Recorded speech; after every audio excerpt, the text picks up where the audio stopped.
Well, good morning, everyone, and welcome to the final installment of your 2018 Fantasy Al Dente. Um, Pretty much 95% of people are probably done with fantasy, but if you're in a strange league like Ummer and have a Week 17 championship, we got some advice for you still. We're gonna do the show a little different today. We're not gonna do a full uh, position by position start and sip. We're gonna give some good replacement value for you for the slew of players that are either sitting out or actually injured today. Then we're going to go through our kind of our top players of the year that aren't as recognizable. So obviously we don't need to talk about Zeke or Gurley or those guys that were the high draft value, but guys that drafted low and ended up playing great, and guys drafted high that ended up playing bad. So kind of your year in review of fantasy. And then obviously we're going to do our DFS. We're going to start with that. So if you do want to play with DraftKings in this Week 17, try to win some cash before the playoffs begin, we have those lineups for you. So, well, gentlemen, happy Week 17. Ummer, how are you looking for your championship? Well, I'm playing in the title game, so that should say something. That's right. That's good. So, well, good luck to you. Maybe you can just Thank you, give sir. advice for what your roster looks like. Josh, happy Sunday. How are you? Good, Ryan. Thanks. How did My league's all wrapped up, so how did just la- playing DFS this week. how did last week fare for you? I won the one championship game I was in, so that's good. Hey, Hey. and I did as well. I won the one Yeah, championship game I was good. in too. Nice. So we know what Good. we're talking about. This is a board of champions. So okay. Well, speaking of champions, we'll get into DFS. If you take a look here, Josh has a sizable lead. Um, Yeah. your team went off last week, my friend. It did. I was very. I was glad that they went off, but I was very disappointed I didn't enter it in any big GPP contests because I mean, yeah, Nick Foles to Zach Ertz, that connection was there. Robbie Anderson was there, like I thought he would be. It was just overall a really good lineup. So hey, glad to do well. Yeah, and I just want to mention for anyone that watched the show last week, we had the bold, or I shouldn't say we. Josh had the bold sit of Thielen and start Robbie Anderson, and that was basically to a T last week. If you listened to hmm us, um, so yeah, good job on that. So, but we'll start. Amr, I'm going to have you start with your DraftKings lineup. Go ahead and break it down. I have it up here on the screen. Awesome. Yeah, so I'm riding with Lamar Jackson versus the Browns. They need to play in order to clinch that division title. So I like him against the Browns. 5,600 is pretty good value there. Running backs, I went Sonny Michel versus the Jets, another team that's playing with a win and they're in. They're still possibly playing for a home field advantage sort of situation there for the Patriots. So I expect Sonny Michel to have a very good game. This one's a little bit different, but I went Royce Freeman versus the Chargers. I know the Chargers have a pretty good defense overall, especially rush defense, but with Philip Lindsay out for surprisingly 3 to 4 months, I didn't expect it to be that severe of an injury. This is a very good opportunity for Royce Freeman to finally establish himself. I know he was not used, pretty much the entire season. It Mm-hmm. was all Philip Lindsay, so this is a good chance for him to carve out a piece and look forward to next year that like, hey, I was drafted in the first round for a reason. So I expect a good game for Royce Freeman. Jumping into the receivers, Julian Edelman versus the Jets. I expect him to have a very good game. Surprising name, Jordy Nelson. He's been actually been pretty active these last couple of weeks. Derek Carr has been finding him consistently. He's been looking very good against the Chiefs. Defense is very poor, so 4,900 is actually a very good value play for Jordy Nelson. With Odell Beckham Jr. out, I like Sterling Shepard. His stock definitely rises against the Cowboys. Cowboys don't have any seeding to play for. They're locked at the number 4, so they're probably going to be resting some starters both on offense and defense. So Sterling Shepard should have a very good game today. At tight end, I went Travis Kelsey. Travis Kelsey is 53 yards away from having the single season receiving yards for a tight end position. So I expect him to get the ball pretty consistently, pretty early, and over the course of the game. At the flex, I went heavy. I went Zach Ertz at tight end as well. So I expect him to have a really good game versus the Texans. The Eagles need to play in order to stay alive in the playoff chase. So we'll see what happens there. Zach Ertz to Nick Foles. That was working last week, so I expect it to work this week. And at defense, I like Seattle versus Arizona. I expect them to just totally shut out the Arizona offense in all aspects. So 3,700 is a very good option for the Seattle Seahawks defense. Yeah, should be a real barn burner that game. But hey, I heard a interesting stat from one of my buddies that since I believe it was 2015, the Cardinals are 3-0 in Seattle. Ah, Interesting. interesting. Yeah, I was very surprised by that. So, well, there you have. I I don't know if this particular team will continue that trend though, but you never know. You never I know. I agree with you there. So, all right, Josh, go ahead with your DFS DraftKings lineup. Thanks, Ryan. At quarterback this week, I paid up. I went with Patrick Mahomes. Must win. Well, not necessarily must win, but they want to try to get that 1 seed. They're fighting to maintain their lead over the Chargers in the division. So I don't think they're going to mess around. They're going to put points on the board, do what they normally do. Oakland's terrible defense. Patrick Mahomes, easy. At running back, I went with Chris Carson and C.J. Anderson. Chris Carson has a great matchup against Arizona. Terrible defense. I expect Seattle to be playing in this game. I think Pete Carroll's the kind of guy that they're going to want to win this game, whether they need to or not. And Chris Carson has a great, he's going to catch the ball in this offense, and he's going to be used heavily, just like he has been over the past few weeks. C.J. Anderson at running back last week, he came out and he had 163 or 169 total yards. He crushed it. Now I don't expect him to do that again, but unfortunately, sorry to say this summer, but the San Francisco defense is not one that I'm afraid of. So I expect C.J. Anderson to find success again this week in a game where the Rams, similarly, they need to win to maintain their lead. They want to go for that first round bye. Whether or not they get it, I expect C.J. Anderson to be heavily involved. I think they get out to an early lead and then just ride him in the second half. So I think he could have another big game. At wide receiver, I'm going Julian Edelman. Patriots also need to win. Theme, if you haven't noticed, players in must-win games this week because, there's a lot of teams that we're not sure exactly what they're going to be doing. A lot of teams resting their starters. Some teams that are probably going to play their starters, then pull them later in the game. So in DFS this week, I'm not messing around. I'm just playing guys that are in must-win games. Julian Edelman, if Tom Brady is going to find success through the air, it's going to be through Julian Edelman. So I'm playing him at receiver. I'm also playing Robert Foster. Buffalo is not necessarily in a must-win game, but Robert Foster has been fantastic in PPR formats. He's really developing chemistry with Josh Allen. I like Robert Foster. Curtis Samuel at wide receiver. Again, similarly, I expect New Orleans defense to be resting players. So they don't really need to win this game, New Orleans. They're fine. They're not going to be playing, Drew Brees. They're not going to be playing that much Michael Thomas or whatnot. They may be on the field for 1 to 2 series, but then after that, I expect them to be pulled. So I'm playing Curtis Samuel at wide receiver. The reason I'm playing Curtis Samuel at wide receiver is because I paid up for tight end. I agree with Hummer. Travis Kelce all the way. Big game. I don't want to mess around with tight end, so I'm pairing Kelce and Mahomes in this one. I expect that to pay off. Tyreek Hill has had a little bit of a foot issue lately, so I expect them to lean on Kelce. At flex, I'm going way down. I'm going down to Peyton Barber.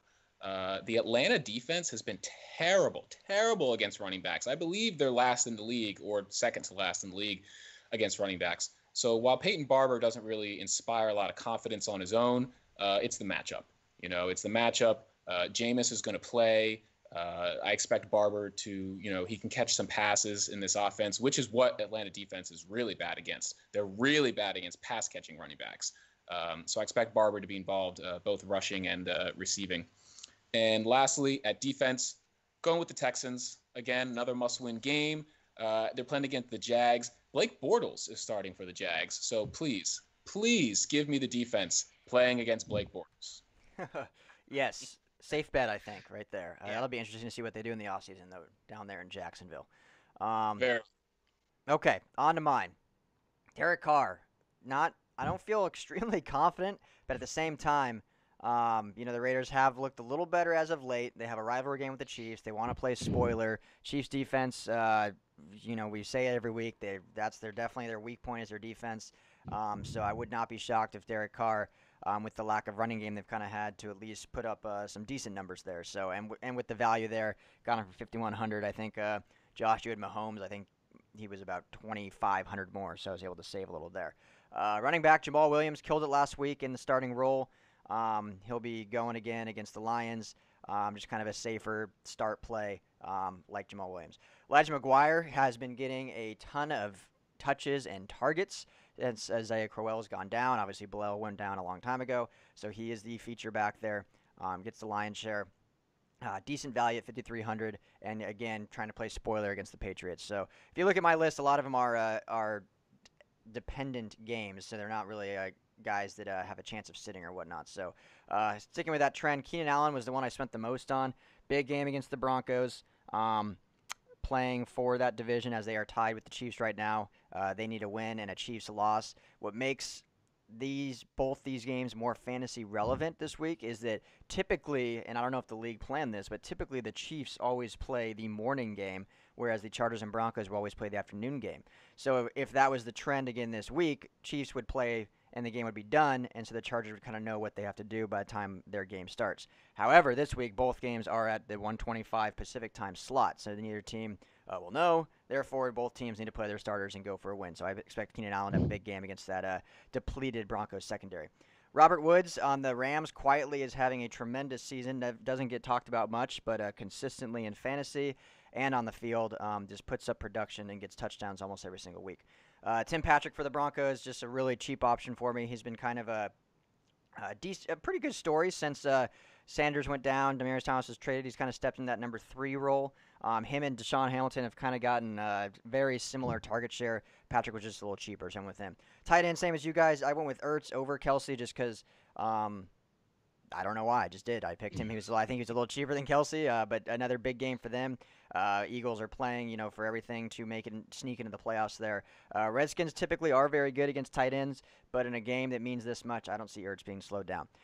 In the flex, went with Jordy Nelson, another cheap option. And since I had Carr, I just wanted to kind of tag team with him. He's been throwing it to someone. Nelson had a decent game last week against the Broncos, so I kind of look for him to hopefully replicate that against the Chiefs and once again play spoiler. And at defense, I was shocked that Minnesota was this cheap at only 2,500. So that's almost 1,200 less than your Seahawks there, Ummer. Playing the Bears, who don't have a ton to play for. I think they're pretty much locked in where they're at. As good as the Bears have been, their offense has not been great. The Vikings do have a very sound defense, and once again, they are pretty much playing for everything to get into that final wild card spot in the NFC. So, there you have it. My strange, but hopefully strong DFS lineup. Well, it's fun, boys. Last one of the year. This was a good time. I think this DFS segment was good. Hopefully, it won some people some money. I know I've won a couple, not against you guys, but at least some cash prizes. So, good. Well, good luck to anyone out there. And then let's get into, recapping kind of what a crazy year this was. So, Josh, I'll start with you. I know we kind of wanted to get into a couple guys that maybe had low draft value but really played above their heads, and obviously some guys that had high draft value and played way below their heads. So I'll just kind of let you kick it off. We'll just kind of go back and forth, review the season, and then give a final sign-off. Sure. Thanks, Ryan. One of my favorites, this guy, little under the radar, but have been super consistent, is James White. I love James White this year. James White right now is the number 8 running back in PPR leagues. He's been fantastic. He's been struggling the past few weeks now that the running back core in New England is back to full health between White, Michelle, Burkhead. They have everybody there. So he hasn't been putting up the same numbers he put up early in the season. But, he's a top 10 running back. And, he's not one of these bell cow guys like a Zeke or a Gurley or a McCaffrey. He's getting it done through the air, through passes, through, limited touches in the offense. But he's just been fantastic. James White is probably one of the best values at his position this year, other than, guys like a James Conner, who was a complete surprise, came out of nowhere. He's another one that's been fantastic before he went down due to injury. He was a top 5 running back in the league. Every single week seemed to be, will he or won't he with Le'Veon Bell, until finally we found out that he won't, in fact, return. And at that point, everyone knew what James Conner would be for the rest of the year. But up until that point, if you stuck by him, if you had your, convictions with James Conner, if you traded for him maybe, and held on to him despite, people being scared about Le'Veon Bell coming back, he definitely paid you off. I think I saw a stat somewhere, either in ESPN or Yahoo leagues, I forget which, he was the most owned player amongst championship teams. He had the highest percentage of ownership. Now, he didn't play in the championship because he was hurt, and Jalen Samuels took over, but he's the guy that got everyone there. So those are two guys at running back that this year were phenomenal based on where they were drafted, or in Connor's case, possibly even picked up off the waiver wire. Yeah, having a top 5 running back that you get off waivers is that's a recipe for a championship right there. Ummer, a couple guys you loved? Couple guys I loved. I drafted Jared Goff in one of my leagues, and for him to be just based off of ESPN's positional rankings before the league started, obviously, Jared Goff was a quarterback 19. And for him to Wow. be in the top 5 in standard PPR scoring, I mean, that's just amazing value right there. So I was able to grab him towards the later end of my draft. You know, I was able to fill out the rest of my roster and get Jared Goff. And I mean, he's just looked so dynamic in Sean McVay's offense. Just, I mean, he's been able to, you know, really prove that he was a number 1 overall pick for a reason. And it was really just Jeff Fisher holding him back, unfortunately. But he was surrounded by good weapons. Obviously, Cooper Kupp went down early, but I mean, he still had Brandon Cooks, Robert Woods, Todd Gurley, obviously out of the backfield was amazing. Josh Reynolds was able to develop as a third receiver later in the season, but you know that's just amazing value right there. If you're able to snag Jared Goff, you know possibly he would have gone even undrafted in some leagues. So if you're in a 10-man league, there's a possibility that he wasn't even drafted. So amazing value. Another guy that I think, Ryan, you've been very happy with, Phil Lindsay. I mean, we talked about him. Just he had that amazing, I believe it was either week 1 or week 2 game where he had that long reception, and he was, you know, bit of an anomaly, and not a lot of people expected him to have the season that he had. And I was one of those guys.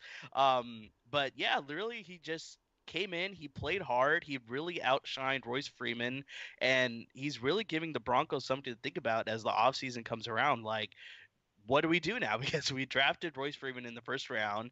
Now we have this guy who was unranked as far as PPR ESPN standard rankings are concerned, and obviously undrafted in the NFL sense. Just what's going to happen? Like, who's going to get more touches? Is it going to be running back by committee? Who knows what's going to happen? But he's seriously turned a lot of heads this year, and I bet you, similar to James Conner, he was a reason why lots of teams made it to the playoffs as opposed to missing it. So that was definitely a big surprise. Another big surprise is Tyler Boyd. AJ Green was solid up until he got hurt and he was out for the entire year. Tyler Boyd was a definite good number 2 option to AJ Green. Once AJ Green went out, Tyler Boyd just kept going. Unfortunately, he had a bit of an injury bug this last couple weeks, so he's not been able to help you in your championship roster, but surprisingly, the entire Bengals offense was looking pretty good early on. So Joe Mixon, Tyler Boyd, Andy Dalton, to a surprise too. I mean, Andy Dalton wasn't able to keep it up, but yeah, Tyler Boyd was a bit of a surprise as well. You know, I couldn't mention surprising players if I couldn't mention George Kittle. I mean, I was waiting that for it. guy, I saw him play well last season as a rookie, but I don't think anybody expected him to have such a great year this year. I mean, he's been the one consistent option in the Niners offense. And for him to be, I know Travis Kelce is 53 yards away from having the receiving record. I think George Kittle is an exact 100. I know Kelce will probably get it before him. But yeah, he's definitely giving the Niners a really solid option heading into 2019 when Jimmy G comes back. And just, yeah, high optimism for Niners fans as far as George Kittle is concerned. Yeah, definitely I don't want to say lone bright spot, but definitely a very, very bright spot on that Niners core as they move forward into 2019. So, Josh, anyone else that you wanted to mention? Positive Sure, wise? yeah, absolutely. I mean, I think everyone by now is tired of hearing about him, but I mean, Patrick Mahomes, the number 1 quarterback, Yeah. certainly not drafted as the number 1 quarterback, and in most leagues, not even drafted to be your starter. I mean, people were worried. The big thing about Mahomes is people were worried. Everyone knew he had this cannon of an arm, but they figured, okay, he's going to throw a lot of interceptions. That's what I kept hearing in the preseason was he's going to throw a lot of interceptions. He's going to make some fantastic throws. We all saw that one preseason throw to Tyreek Hill where he threw the ball like 60 or 70 yards down the field. I forget. It was in the air forever. And then people, like, oh, well, we knew he had that arm strength, but throws like that are going to get him in trouble. Mm-hmm. It hasn't gotten him in trouble. He's been this good all year long. I think his worst game all year was like 16 points. Patrick Mahomes has been electric. He's been amazing. It's between him and Drew Brees for the MVP, in my opinion. If you had faith in him, he rewarded you for sure. Another quarterback was Matt Ryan. In the preseason, he was one of my big winners with the addition of Calvin Ridley. I said that he'd probably get back to his 2016 form. He did. He's right about on the same pace as he was in 2016 fantasy points wise. I believe he's 39 points short. So depending how he does today, I'm sure he won't get 39 points, but he'll close that gap. So he'll probably be within like 10 to 15 points of his 2016 rather, MVP season. So Matt Ryan was a great quarterback. He's the number 3 quarterback right now in 6-point per passing touchdown leagues. And he was drafted outside the top 10, outside the top 12 in most leagues. So Matt Ryan definitely rewarded you if you had faith in him. Devontae Adams. Now, he was drafted in the 2nd round, okay? So people knew he was going to be good, but no one knew he'd be the number 1 receiver in fantasy, okay? I mean, if you would have asked me, I wouldn't have said that. I would have said like Hopkins or Brown or Odell Beckham, maybe even Michael Thomas as a dark horse candidate. But Devontae Adams has been fantastic. His worst game all year was also 16 fantasy points in a PPR league. Devontae Adams has been the model of consistency. He's been electric. Aaron Rodgers loves him. I'm really excited for his future going forward in the league as well. And I own him in 2 of 2 dynasty leagues, so that's good. That's very good news. Adam Thielen, of course. Adam Thielen was another one who everyone in the preseason was going back and forth between who would be better, Thielen or Diggs. Most people siding towards Diggs, myself included. So I was definitely wrong on this. Thielen emerged in that offense. Now, Diggs had some injuries on and off that were nagging throughout the season, so there is that to factor in. But Thielen, there's no denying how good he's been. He's been amazing. He's a top 5 receiver fantasy-wise in the league this year. So if you were able to get him in like the late 3rd or 4th or sometimes even 5th rounds of fantasy, for a top 5 receiver, that's fantastic value. Juju is amazing. Juju's number 8 right now in PPR. Yeah. Who would have thought that offense could support a top 5 running back in Connor, 2 top 10 receivers in Brown and Juju? That it's just been amazing. And that's why Ben Roethlisberger, I believe, is the number 2 quarterback in 6-point per passing touchdown leagues. I'm not sure about 4, but I know in 6 because that's usually what I play in. He's number 2. So that offense has been amazing this year. I mean, they're right up there with the Chiefs and the Rams as far as electric offenses. So, I mean, these are guys that you were able to get in, some later rounds, and they're like first round talent is what they've given you back. So those are probably my favorites on the year. Yeah, someone I just want to mention, I mentioned in my DFS piece, but Robert Woods is 10th in receiving. I got him in the 6th round, so some people even maybe got him later. Just a model of consistency, like I said. He's been, especially with Cooper Kupp, once he went down back mid-season or so, he took even like a little bigger role, but everyone kind of going into the year was high on Brandon Cooks being the number 1 option. Not to toot my own horn, I was actually higher on Woods just because they already had chemistry, him and Goff, and it always takes, I feel, unless you are like a Odell Beckham Jr. or something like that, it takes a year or 2 to build that true chemistry as a number 1 receiver. So I thought Woods was more in that role, but he proved me right. So ranked 10 overall. Not only, but he's like 50 or 60 points behind number 1, so not a huge drop off for getting that in the 6th round. So that's another guy that I would like to mention at least. No, that was an excellent call. I mean, on the whole year, Cooks only has 3 touchdowns. Yeah. So I mean, he definitely, he hasn't been what people thought he was going to be. Yeah. Someone else I'd like to throw out, probably not a huge surprise, and I mean he wasn't like drafted low, but Chris McCaffrey mostly was 2nd or 3rd round. I know I got him in 2 leagues in the 2nd round. Finished 2 overall in running backs. Just a PPR machine, basically the only consistent fantasy player on that Carolina team. Has a bright future going forward. Everyone knows him as I even just said it, a PPR machine. Everyone kind of knows him that, but he did well on the running game too. I think he finished Today he could actually pass 1,000 yards rushing, I believe. So I mean, he had a good rushing season as well. So doing it on the ground as well, not just through the air. So I know if you got him in standard leagues, he still had a decent season as well for you. So this is a guy I wanted to mention too, with being not a first round pick, but finishing 2 overall. So, anyone else want to add before we move on to some disappointments, I guess you could say? No, I think you guys covered a good number of them. I know every year, though, I'll just mention one more name, Philip Rivers. I know you mentioned Patrick Mahomes and Drew Brees in the MVP conversation, but I think Philip Rivers also warrants some MVP consideration. I don't think he'll win, unfortunately, because Mahomes just has these, jaw-dropping stats, unfortunately, behind him to support his MVP case. But I mean, there's a reason that the Chargers are possibly still going to.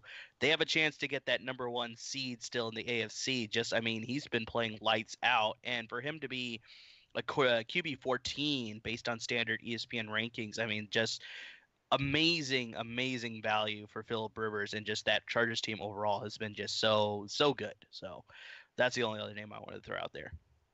Yep, he's been a good one too. Just like every year, him and the Chargers don't get talked about much, but they just keep producing. So, well, Josh, I'll bounce it back to you. Some guys that had high draft value were talked about all offseason. Obviously, someone like Le'Veon Bell, we don't even need to mention since he didn't play a snap.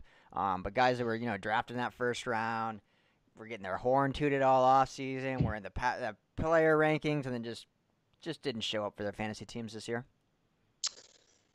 Sure. Yeah, I've got a few of those. David Johnson, for example, comes to mind. That's got to be the number one to everyone. Yeah. Now, it's a shame because, I mean, I believe he's still a top 15 running back at the end of the day, but he was drafted as a top 4 guy. Mm-hmm. Some leagues, I mean, some people were even taking him first overall. Some people were taking him second.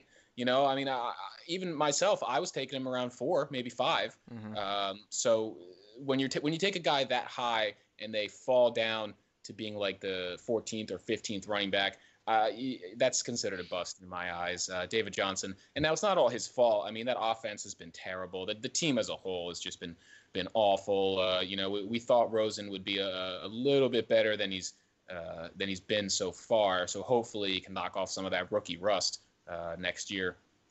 Another running back taken late in the first round in most drafts or very early in the second, Dalvin Cook. Dalvin Cook, now I know a lot of that's been due to injury, but even when he's been on the field, he hasn't been exactly what we wanted him to be. Actually, I'm going to go back-to-back with Dalvin Cook and Leonard Fournette. 2 guys who, yes, due to injury, they've missed some time, so, you have to take that into consideration. But even when, like, Fournette's been on the field, his average yards per carry are very low. He hasn't put up the numbers that we thought he'd be putting up. Neither one of these guys, are going to help you win your league or even get you to your playoffs. They've mostly been they spent half the season on your bench, and when they do play, yes, they've had some big games. They've also had some very pedestrian games. So Dalvin Cook, Leonard Fournette for me, 2 big late, like end of the first round busts at the running back position. As far as quarterbacks, Aaron Rodgers. Real quick, not to cut you off before you get to Rodgers, but I just thought it was a funny, not funny for him, funny for the rest of our league. In my big dynasty league, I had a guy, actually Talon, who works for Sports El Dente, got Cook and Fournette as his running back. So he drafted him, I think, 10, 11, and I think he ended up trading both of them off his roster. So just to play into that disappointment when you have both those guys. Yeah, felt for him. I'm sure that felt really good in August. Getting that at 10 and 11, you're solidified for not only the season, but I mean, when you get those 2 young guns, you got running backs for the next 8 years or whatever. So yeah. Anyway, go ahead on to Rodgers. Oh no, yeah. Rodgers has just been, he was universally the number 1 quarterback. I mean, no one was taking him any lower than. I don't even know if anyone was taking him 2. I mean, I think he was number 1 in pretty much every single league, and he hasn't been that. Up until he had that monster game last week, which timing-wise was good. If you made it to your championship and said, you know what, I'm going to play Aaron Rodgers, he rewarded you. But however, I feel like most people who were playing the championship did not have Aaron Rodgers because his play prior to that had not been up to the level that he was drafted at. If you had Aaron Rodgers, you had to take him in like the 3rd round, maybe the 4th round if you got lucky, which means that for the level of play that he gave you, while still good, still a top like 10-ish quarterback, you passed up on guys, like good third, like a receiver that you could have taken, maybe like a Juju or an Adam Thielen. You could have taken in that third or fourth round that would have gotten you to the playoffs versus Rodgers. Just unfortunately wasn't playing like his normal self. Not in the current state of the NFL. Not with guys like Pat Mahomes putting up these monster numbers. Roethlisberger, Matt Ryan. Even Russell Wilson and I'm blanking now on Houston. Deshaun Watson. Deshaun Watson. Yes, Deshaun Watson with using their legs. Sorry, guys. Using their legs and putting up these numbers in 2018. Rodgers had a very efficient season. He's been very good as far as like PFF grading and not throwing a lot of interceptions, but he just hasn't given you that monster season that everyone wanted out of him as the number one quarterback. So for me, Aaron Rodgers, big bust. Yeah, not a name you would expect on this list, but by the sheer numbers, it is true. So, Umar? Yeah, surprisingly, I got a couple big names here too. Carson Wentz. In some leagues, he was drafted as a QB3, QB4, possibly. He was ranked QB4 in ESPN standard rankings. Did not look like that MVP caliber quarterback that we saw last season. And we talked about this on this podcast where maybe he's sliding into that injury prone designation where, he's just not able to stay healthy. And especially this year when he was healthy, he just hasn't looked as, dynamic as we were used to seeing last year. That gave lots of Eagles fans huge hope as far as like, this is the franchise quarterback. Just looked, at pressure a lot of times. Another big reason that he hasn't been playing well, they haven't had such strong run game the Eagles had compared to last year to relieve some pressure off him. So, maybe all that pressure built up on him and, he's not used to that or something. Like, it's hard to say just why he's struggling so much, but that's going to be one to watch going into next year, especially with Nick Foles playing as well as he is right now. I mean, I'm not saying he's pushing him for starting quarterback of the Philadelphia Eagles. I'm not saying that, but just it's interesting offseason storyline. That's all I'm going to leave it there. Another quarterback, a big name, Tom Brady. And the Patriots offense overall, I mean, I know Josh, you mentioned James White. He's been a great, consistent option there. But besides that, as far as the passing offense is concerned, Tom Brady just not looking the same quarterback. I know he's a better regular NFL quarterback compared to like a fantasy quarterback, but I mean, still he can be reliable for, a couple touchdowns, 250 yards, possibly 300 yards. And just we haven't seen that. And the Patriots offense overall, as far as passing is concerned, I was a victim of this, but Chris Hogan, with Julian Edelman being suspended for the first 4 games, I drafted him in hopes that, okay, he's going to take the mantle and be Tom Brady's main guy. But he was the exact opposite. I think in many of the games he had, close to 5 points or less. He finally came on towards the end of the season, but even that is 1 or 2 weeks. But Chris Hogan was a huge disappointment, and an even bigger disappointment, big name here, Rob Gronkowski. He had 1 touchdown in that opening week, and up until after the bye week, he finally got another touchdown. So, I mean, I think he has, 3 total on the year, and just hasn't been able to stay healthy. He just not looking like himself. Lots of talk that he may retire when the offseason comes around. So, I mean, Rob Gronkowski, I know was a lot of people's tight end number 1. Definitely did not play as a tight end number 1. So that was a huge disappointment right there. Yeah, absolutely. And with kind of the rising young star at the tight end position, his reign as supreme tight end may be coming to an end, unfortunately. So, yeah. Anyone else you guys want to add, or I think that kind of recaps the main ones. My biggest personal miss this year was probably Jordan Howard. Jordan Howard, for his first 2 years in the league, he was a top 15 running back-to-back seasons. His rookie year, he actually was second in rushing, only to Zeke. So he was great 2 years in a row, and then this year he just completely fell off. I thought that, and many people ranked him as a top possible 12 running back, like a fringe RB1, high-end RB2 at worst. Matt Nagy coming in, They figured the offense will be better. They'll have more downfield weapons. Mitch Trubisky growing. They figured, Tariq Cohen would mostly just be used in like a gadget player role, and Howard would own the backfield. Hasn't been that way whatsoever. Not the case. Yeah, Tariq Cohen has ended up owning more of that backfield than Jordan Howard.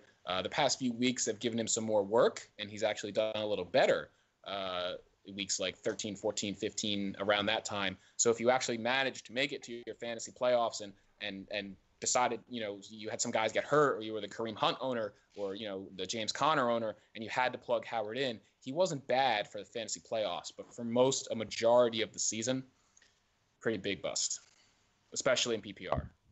Yeah, no, he was definitely, and I had him as well. Definitely a little disappointed. However, I did have to start him in my championship last week, and he actually came through, finished with like 15 points. So, surprisingly, came through right when I needed him, because I don't think I played him literally one time all year just because of that lack of production. But well, yeah, it's been a fun year, fellas. Real quick before we sign off, I know if anyone's out there listening does have a championship today, we did at least want to give you a few replacement players. I know kickoff's in about 20 minutes here. Guys, I don't know if you had, I know there's a ton of guys sitting, Gurley, Zeke, OBJ's hurt, Devontae Adams out, a lot of guys. So if you're in a championship this week, you are kind of scraping the barrel. Is there anyone, I'll start with you, Ummer, especially because you're in a championship, maybe you could just list your roster.